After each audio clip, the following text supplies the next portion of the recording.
That one big box giant Walmart. Walmart's going to close 4 stores in Chicago. A Milwaukee Walmart's closing its doors. The city's Walmart is closing after 40 years. Say they are shocked and disappointed. For many people, this is the closest grocery store for them. And for some people, it's the only affordable option. As it turns out, Walmart is facing challenges bigger than anyone thought. The second round of store closings was just announced, and the company is saying that half of its stores in one major U.S. city will be permanently shut down because they're losing tens of millions of dollars every year. Many locations are underperforming right now as shoppers complain about double-digit price increases at Walmart and turn to other retailers for greater value. The big box retail chain is also in a complicated financial condition, missing investors' earnings expectations and reporting growing cash flow problems. The situation has become so alarming that one industry CEO is warning about a flood of bankruptcies in the sector in 2023 as America's biggest retailers cope with an increasing amount of distress. That's what we're gonna break to you in today's video. But before moving on, we kindly ask you to support our work with a thumbs up and don't forget to subscribe.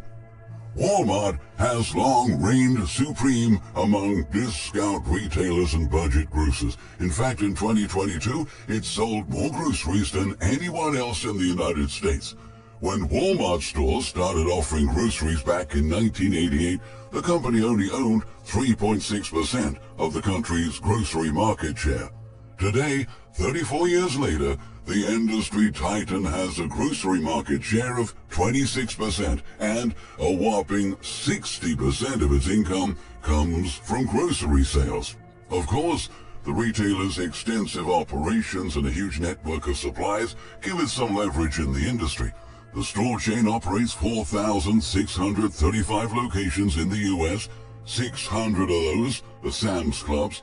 According to Walmart's chief merchandising officer, 90% of Americans live within 10 miles of a Walmart. Just by looking at the numbers, it's difficult to see why a company that built a good reputation among customers and has an absolutely enormous retail footprint is struggling to stay afloat and trying to save some of its stores by closing a number of others. The answer lies under the surface.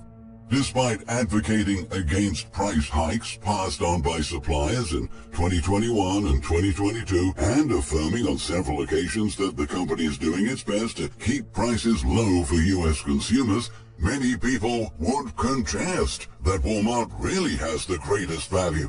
Shoppers are noticing that prices at the big box retailer have continued to rise in 2023, despite inflation numbers cooling down. For several quarters now, Walmart is losing sales and losing shoppers. Although it says it is the cheapest in the land, the truth is that when it comes down to Walmart versus Aldi for prices, for example, Aldi wins. The same goes for Costco and Trader Joe's. Since the second quarter of 2022, Walmart's foot traffic continued to decline, while Aldi's increased by 11.5%. That shows that customers haven't returned to Walmart because they've found better prices elsewhere. As previously reported by Go Banking Rates, a study from the value investing site ValueWalk found that Walmart grocery prices climbed 21.5% over the past 12 months. On social media, Walmart shoppers are exposing even bigger price increases for some items. In a viral video on TikTok, a woman revealed how much prices have soared by comparing the same items she purchased from 2020 to 2023. The video was uploaded by user @AmyWayToSave, a popular TikToker who mainly posts content about ways to save money at the grocery store. In this video, she reveals prices have dramatically changed from 2020 to 2023. The content creator shows her 89,000 followers the items she bought at Walmart in a shopping cart. Corn mix, flour, 12-gallon non-dairy milk, 6 eggs, 2 bananas, small bundle of green scallion, 2 potatoes, pinto beans, frozen mixed vegetables, and grain. According to Amy, she purchased all of these items for $10.09 in 2020. She claims she made a week's worth of meals for one person, sharing her receipt. Amy says she decided to buy the same items and do the video to see the impact of inflation on grocery prices, since now this is something everyone is talking about. In March 2023, the TikToker claims she went back to Walmart to purchase the items yet again, and the total came out at $15.10. That's a 50% increase from 2020. The video has over 2 million views now, with viewers sharing their thoughts on the much-discussed topic of inflation sweeping across all social media. We need to start calling it what it is. Price gouging, one user wrote. I wish they'd just stop lying to us by calling this inflation. This is 100% price gouging, and I am sick of it, the second agreed. It's not just food, though. They keep saying it's just inflation while wages stay the same, a third echoed. Others shared their experiences with noticing price hikes for their favorite items. The cheap butter we used to buy a year ago was 99 cents. Now it's $3, one person commented. I just got hamburger from Walmart for almost $6 a pound. I remember it being $3.50 a pound, another stated. My local Walmart is selling a 12-pack of Sprite for $7.89. Like what? A third stated. Also last month, another content creator named Nikki Adams posted a TikTok video claiming that she purchased the 60-count Great Value large white eggs from her local Walmart for $10.56 in February. By March 14th, as she showed in the video, this same product was selling for $20.22. Adams wrote in her caption, "At what point is it considered price gouging? In the span of a couple of months, the eggs doubled in price." As commenters and viewers shared their thoughts on the matter, with some relating to her distressing shopping experience. I remember that box being less than $7 a year ago, one fellow TikTok user wrote. On Twitter, at FJ Pence tweeted, one item I was buying at Walmart was $6.99 3 months ago. It's now $10.99.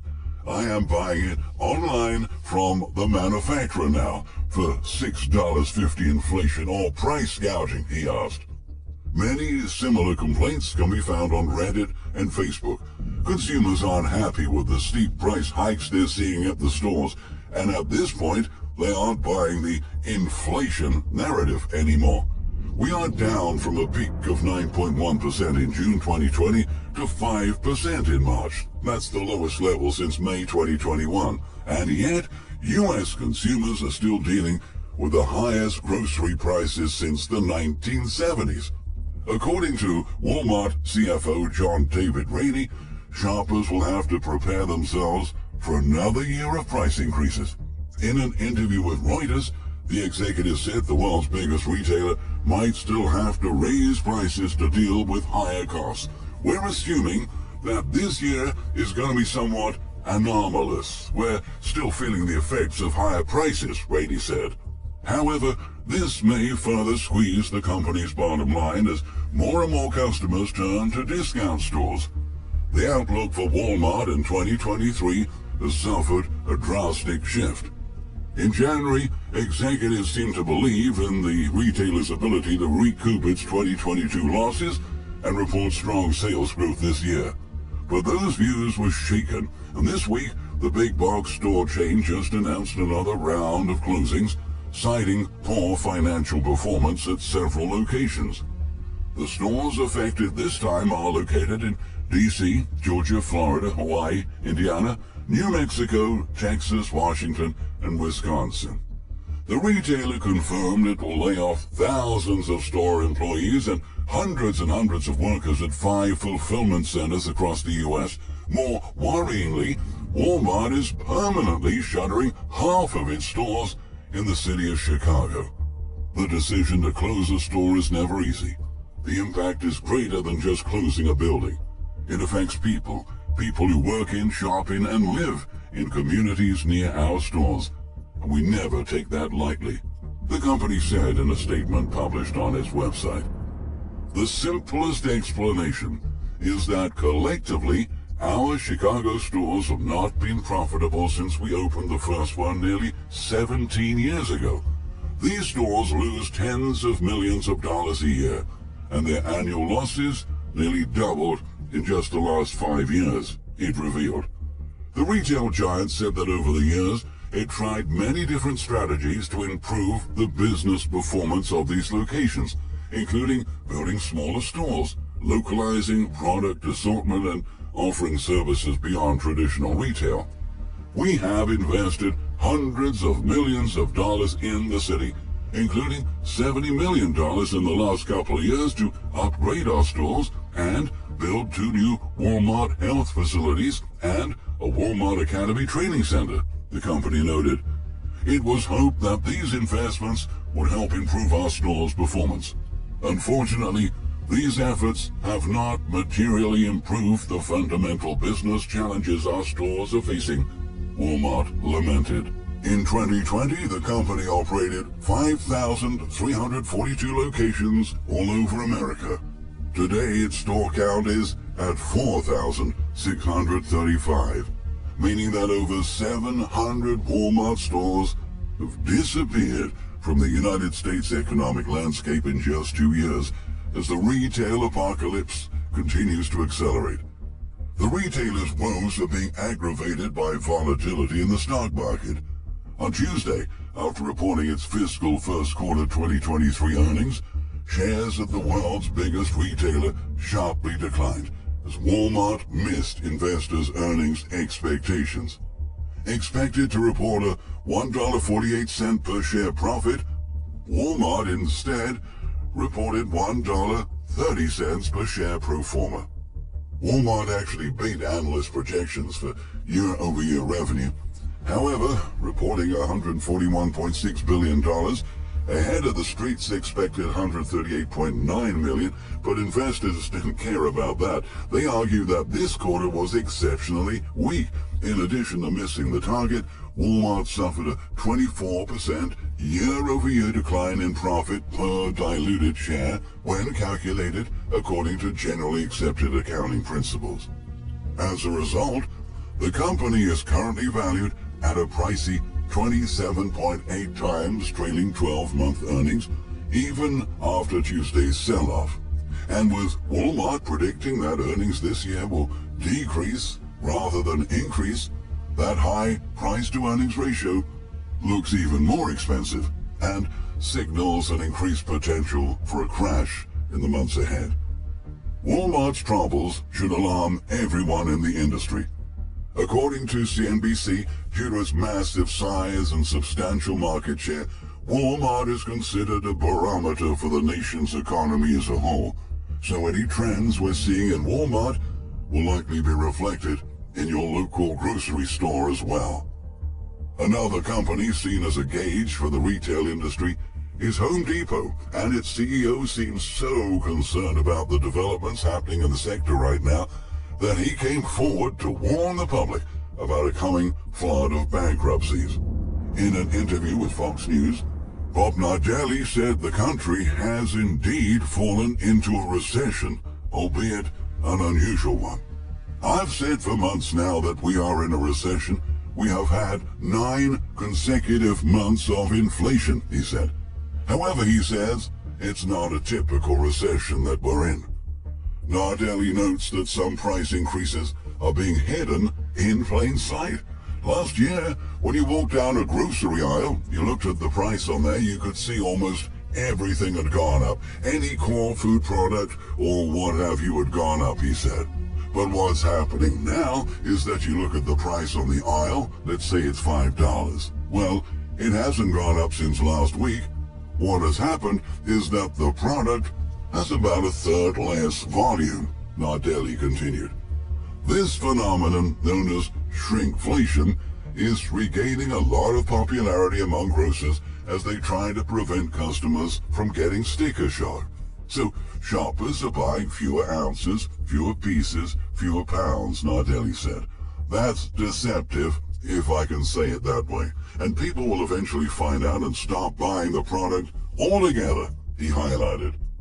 The complexity of this crisis is different than anything I've seen in my 52 years, Nardelli added. I think we're going to see a flood of bankruptcies like Bed Bath & Beyond, the executive warned. We got Walmart not only laying people off, but closing stores. We got Accenture laying people off. We got Amazon closing distribution centers. They were thriving a couple of years ago. This is crazy, he exclaimed. Everything is falling apart faster than anyone predicted.